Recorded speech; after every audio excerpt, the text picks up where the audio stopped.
ఒక అమూల్యమైన సందేశాన్ని విందాము. అంశము గమనించండి. దేవుని నూతన కార్యం.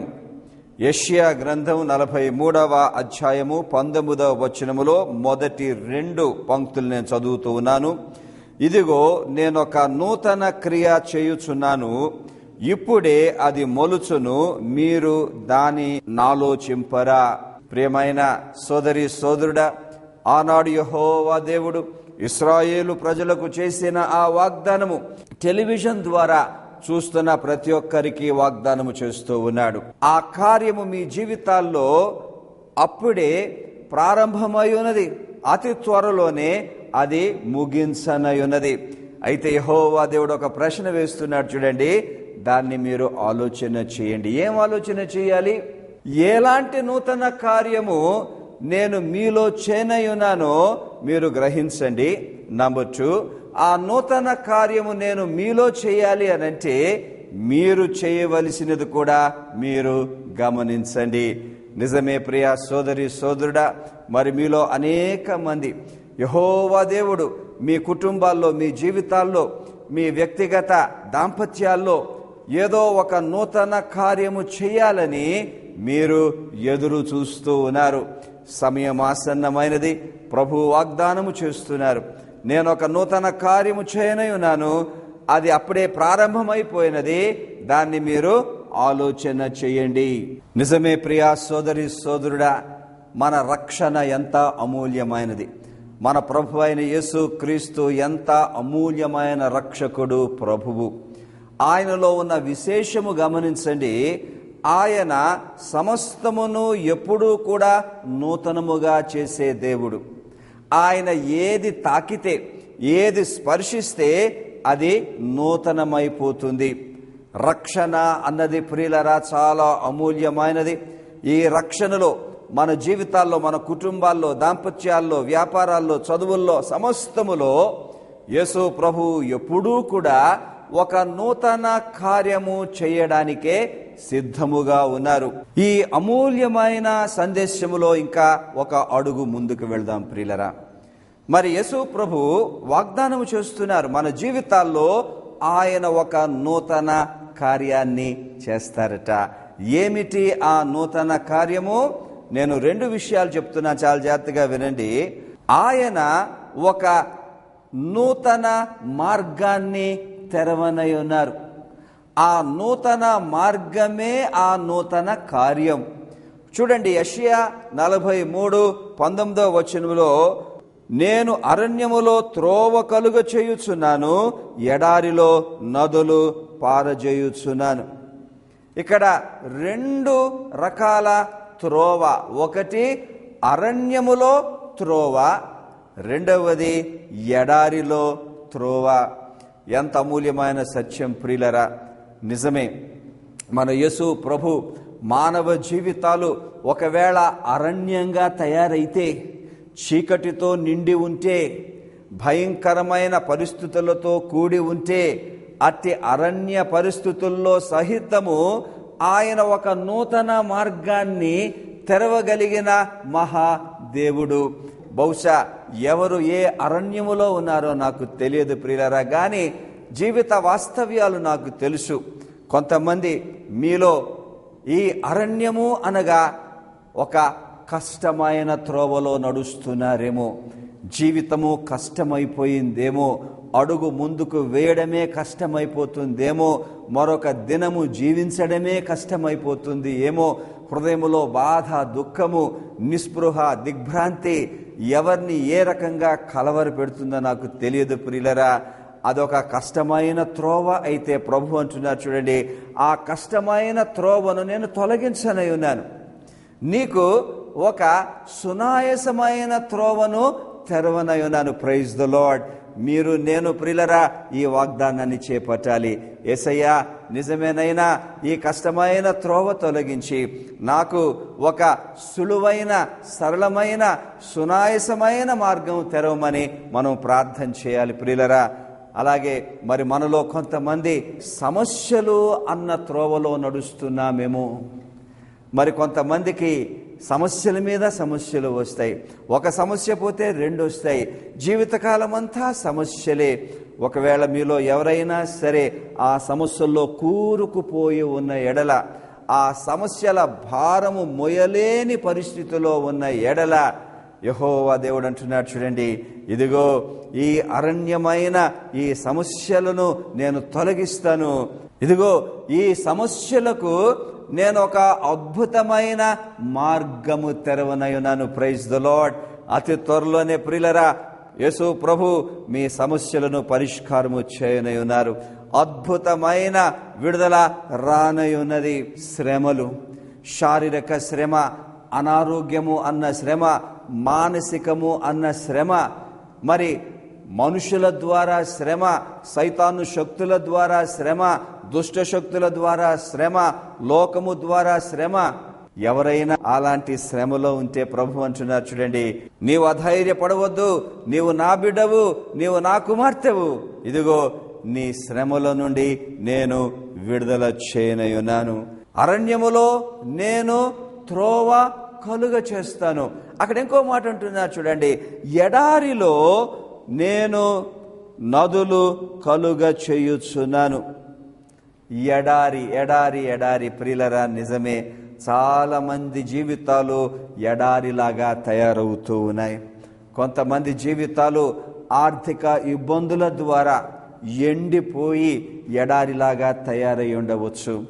మరి చేతిలో డబ్బు లేదు, మరి అప్పుల బాధ, రకరకాలుగా జీవితము, సంసారము ఒకవేళ ఎండిపోయి ఉంటే ప్రభు అంటున్నారు చూడండి, ఇదిగో ఎడారిలో నేను నదులను విడుదల చేస్తాను. What a wonderful blessing! ఎంత గొప్ప ఆశీర్వాదం ప్రియులరా. ఎండిపోయిన నీ జీవితములోనికి నేను వనరులను విడుదల చేయనయున్నాను. నీకు ఏ లోటు లేకుండా ఆశీర్వదించనయున్నాను. నీ అప్పుల బాధలో నుండి నేను నిన్ను విడిపించనయున్నాను. మరి కొన్ని జీవితాల్లో మరొక ఎండిపోయిన పరిస్థితి, బాంధవ్యాలు ఎండిపోతూ ఉన్నాయి ప్రియులరా. భార్య భర్తల మధ్య ప్రేమ లేదు, భార్య భర్తల మధ్య ఐక్యత లేదు. ఎందుకో ఆ దాంపత్యం ఎండిపోయింది, అందులో ప్రేమ లేదు. నువ్వు ప్రేమ కొరకు తహతహలాడుతున్నావు. నీ భర్త ప్రేమ కొరకు, నీ భార్య ప్రేమ కొరకు, నీ పిల్లల ప్రేమ కొరకు, నీ తల్లిదండ్రుల ప్రేమ కొరకు నీవు తహతహలాడుతున్నావేమో. ప్రభు అంటున్నారు, ఇదిగో ఎండిపోయిన నీ బాంధవ్యములోనికి నేను నదిని, ప్రేమను విడుదల చేయనై ఉన్నాను. నీ జీవితంలో ప్రేమను నేను నింపనై ఉన్నాను అంటున్నారు ప్రియులరా యేసు ప్రభు. అలాగే ఇంకొక రంగము కూడా మనం చూడాలి ప్రియులరా. ఆధ్యాత్మికంగా చాలా మంది ఎండిపోతూ ఉన్నారు. దీనికి తోడు తప్పుడు బోధకులు వచ్చేసారు, తప్పుడు ప్రవక్తలు వచ్చేసారు.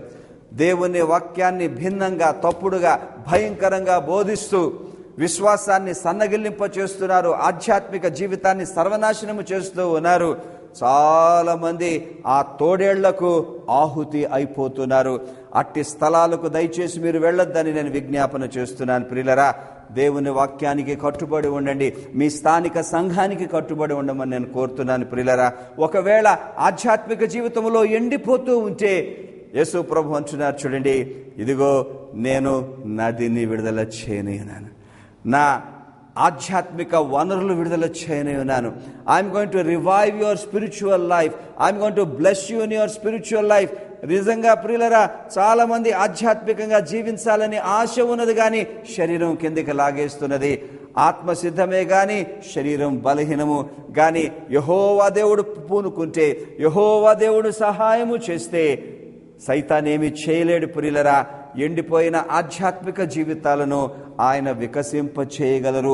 యేసు ప్రభువు మరొక వాగ్దానము చేస్తున్నారు, నేను మీకొక నూతన ఆశీర్వాదాన్ని ఇవ్వనయున్నాను. యెషయా 44:3 మీరు చూడండి, నేను దప్పిక గలవాని మీద నీళ్లను, ఎండిన భూమి మీద ప్రవాహ జలములను కుమ్మరించెదను. నీ సంతతి మీద నా ఆత్మను కుమ్మరించెదను. నీకు పుట్టిన వారిని నేను ఆశీర్వదించెదను.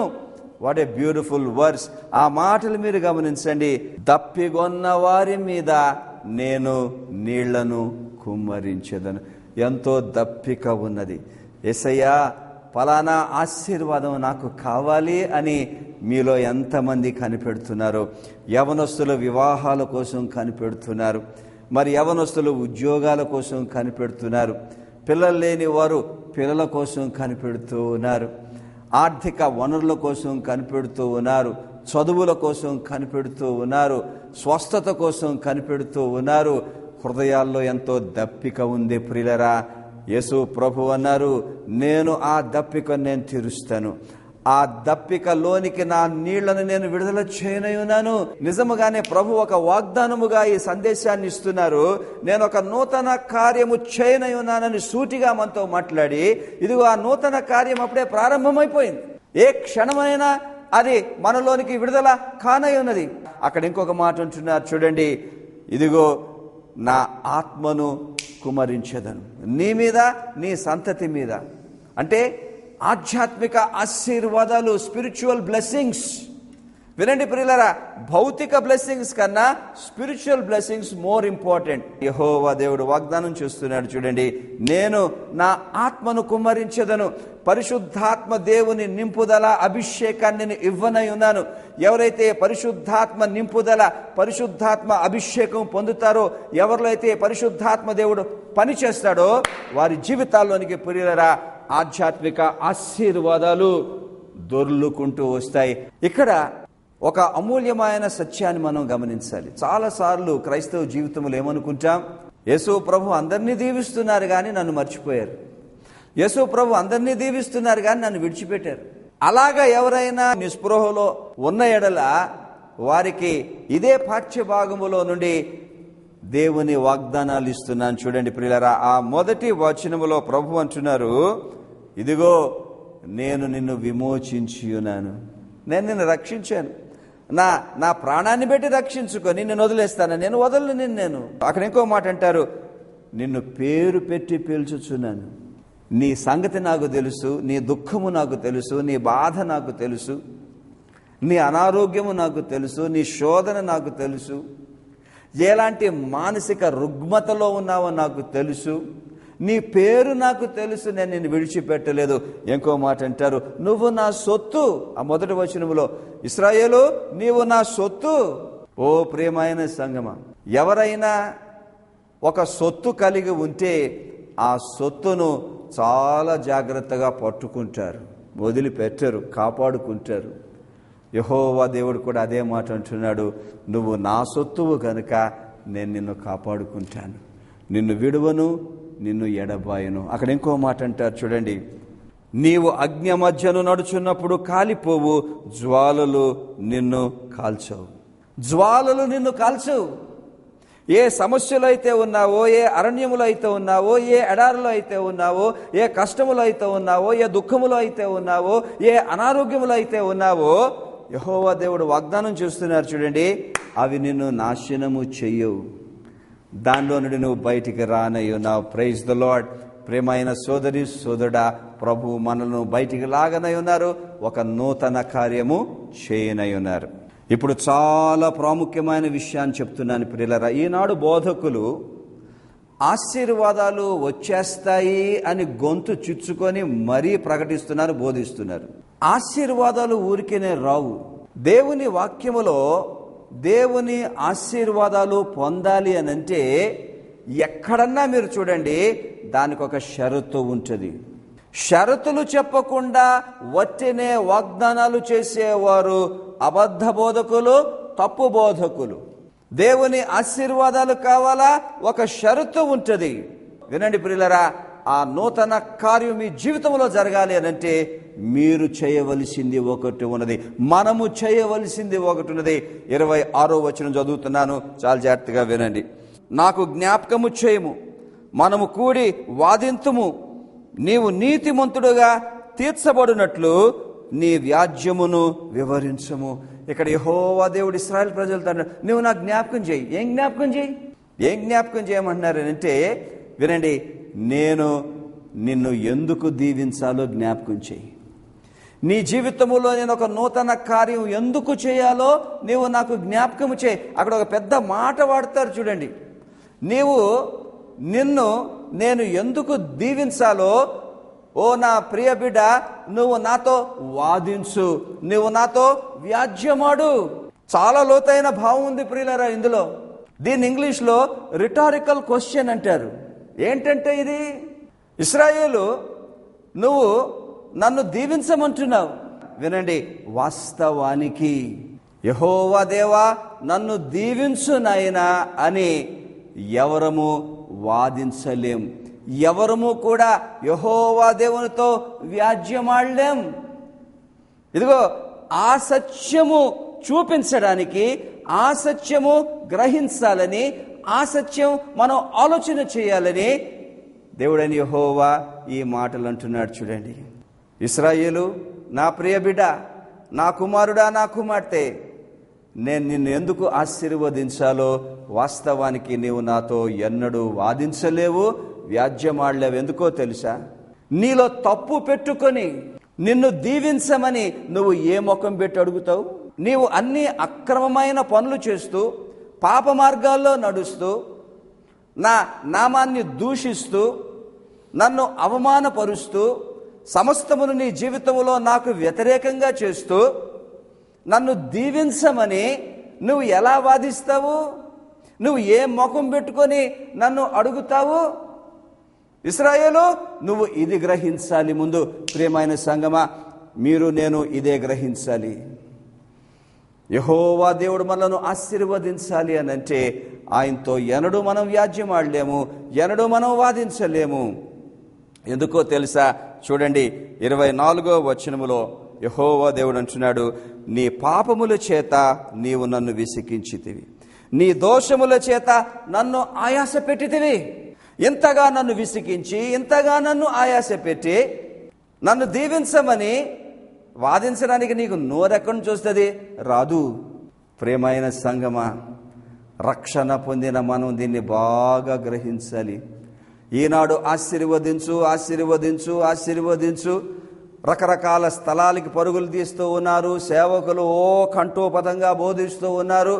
మీరు మా దగ్గరకు వస్తే దీవెనలు వచ్చేస్తాయని చెప్తున్నారు. ఎప్పుడూ రావు, ఎన్నడూ రావు. ఎప్పుడు వస్తాయో తెలుసా?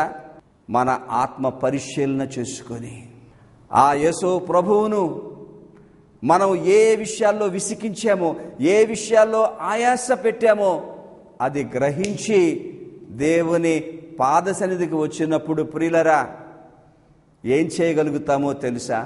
ఒకే ఒక పని చేయగలుగుతాం. యేసు ప్రభువా, నేను పాపిని, నన్ను క్షమించు.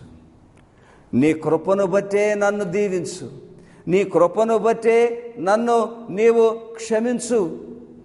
ఓ ఇశ్రాయేలు, నువ్వు నా దగ్గరికి వచ్చి నువ్వు పశ్చాత్తాపడి నీ పాపాలు ఒప్పుకొని నేను నిన్ను దీవించడానికి నీలో ఏ అర్హత లేదని నీవు గ్రహించి నా పాద సన్నిధిలో పశ్చాత్తాపంతో, నా కన్నీళ్లతో నా పాదాల మీద నువ్వు పడితే అప్పుడొక నూతన కార్యాన్ని నేను చేస్తాను నీ జీవితంలో.